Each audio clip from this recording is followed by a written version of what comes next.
and welcome back to another episode of Adventures in Adventuring. I'm JD the DM, and this is going to be the fifth entry.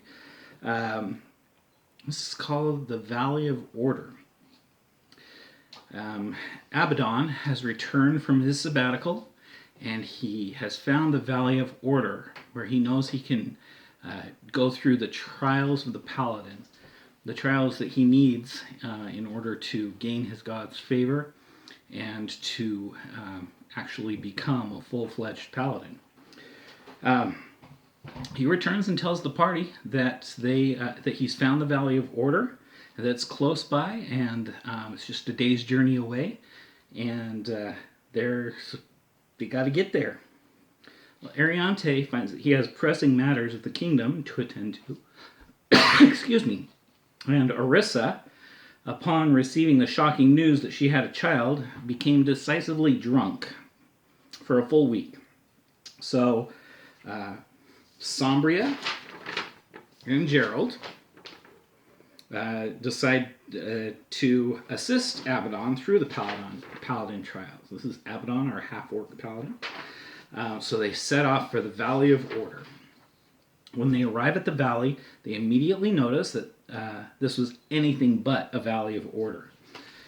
This beach is reported that many decades ago, the god of chaos himself was defeated here, at this spot. It seems some remnant of him remained. The frogs on the beach were meowing. A group of sheep were holding an annual budget meeting.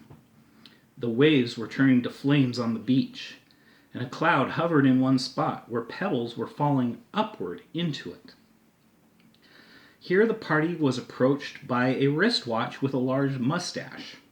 He told them that he would like to join them and see what life was like outside of the valley. The party agreed. When asked about the trials, the watch said that all he knew of the gods was that they were above. After some testing, they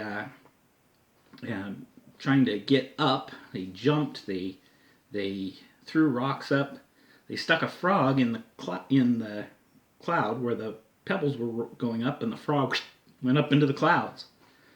The party thought maybe that's how we get in there. So they jumped into the area where the cloud was raining upwards, and they were lifted away through space.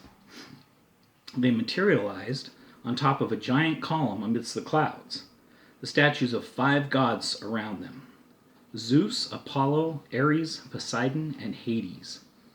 Between each statue was a carving of what appeared to be a large head of a needle, just big enough to put a hand through. So there were 5 statues, and in between each statue was a needle head. And a word was carved onto the top of each needle head. And after some work in translating, they read,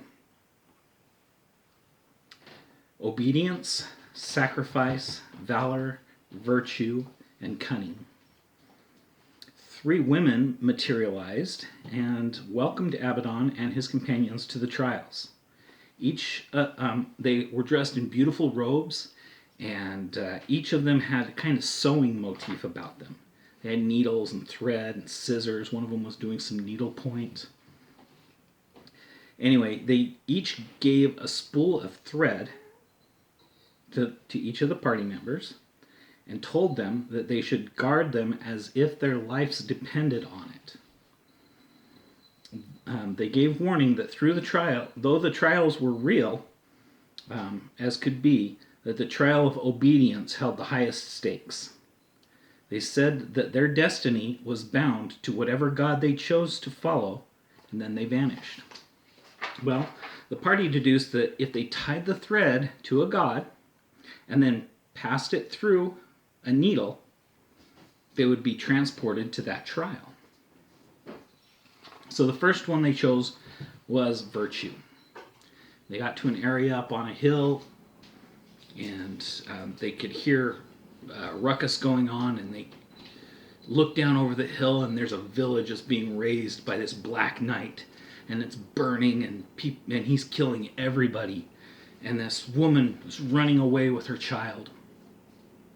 Of course, Abaddon runs forward, rushes forward, and blocks the knight and knocks him off his horse. And there's huge battle ensues, and there's fists flying and battle axes going, and finally the Black Knight was defeated. And as he did so, his bracers turned blood red, and then they were all transported back to the column. The next one that they chose was the trial of sacrifice, and they were in a treasure room with all of the gods, and each of the gods had a little bay that was full of treasures, and a pedestal sat in front of each one of the statues of the gods, and on each pedestal, like on Zeus's pedestal, was a javelin that was made of lightning, and on Poseidon's was a coral trident. But Ares' pedestal was empty. So Abaddon took out his battle axe, his beloved battle axe, and he laid it down upon the pedestal. And as he did so, his leggings turned blood red, and he disappeared. He did not get to keep his battle axe. They went back to the column. The third was cunning, and it was a riddle. A cat sat and looked at him and said, "What is stronger than steel, but can be broken with a word?" And they thought about this for a long, long time. And finally, as they sat there quietly contemplating, one of them said something. And then all of them all of a sudden went, "Oh, that's it, silence! Silence can be broken with a word." And sure enough, his breastplate turned blood red, and they were transported back to the column.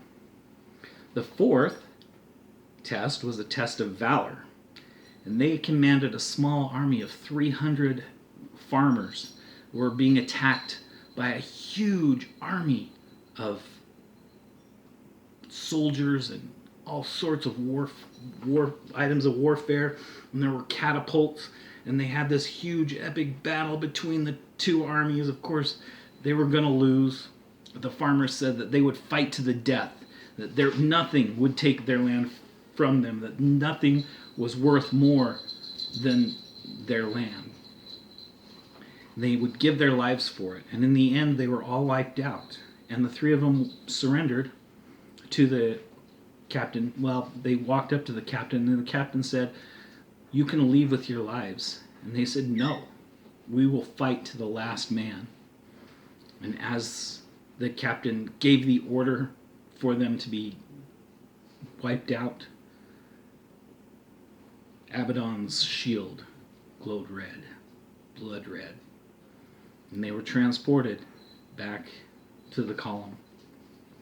So they were willing to fight to the last man, and they would not surrender. They gave their word of honor and valor that they would fight to the last man, and they did. And the last test was the test of obedience. As they placed their arm through the head of the needle, they were transported to a balcony, and on the balcony there were two guillotines. And as they stood there looking out through the mist and the smoke, a massive face appeared. It was the face of Ares. He said, "Can you follow orders?" Abaddon, "Yes, sir." "First, surrender your weapons and armor." Done.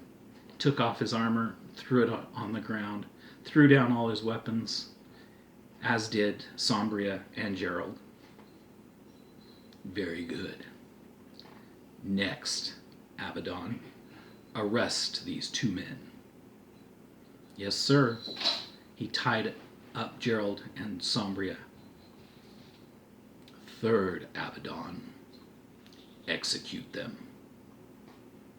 There was a long, long hesitation. Abaddon held his breath.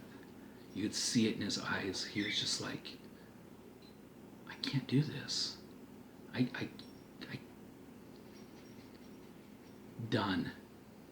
And he placed Sombria and Gerald on the guillotine, and he pulled the string, and as the blades fell across their necks, they shattered in a shower of glitter, and Ares spoke. Gerald, you have passed the test. And Gerald disappeared into the mist. Sombria, you have passed the test. She also disappeared. Abaddon, you have failed. What? You have failed. No soldier should follow a dishonorable order. The clouds fade, and they're back on the beach in the Valley of Order. 4 out of the 5 trials passed. Abaddon gets a set of bright red plate mail and a bright red shield with the mark of Ares emblazoned on it. But his helmet remained tarnished and dim. The 3 returned to Themestral, but Abaddon was more than a little disappointed. You will have to finish that test at another time.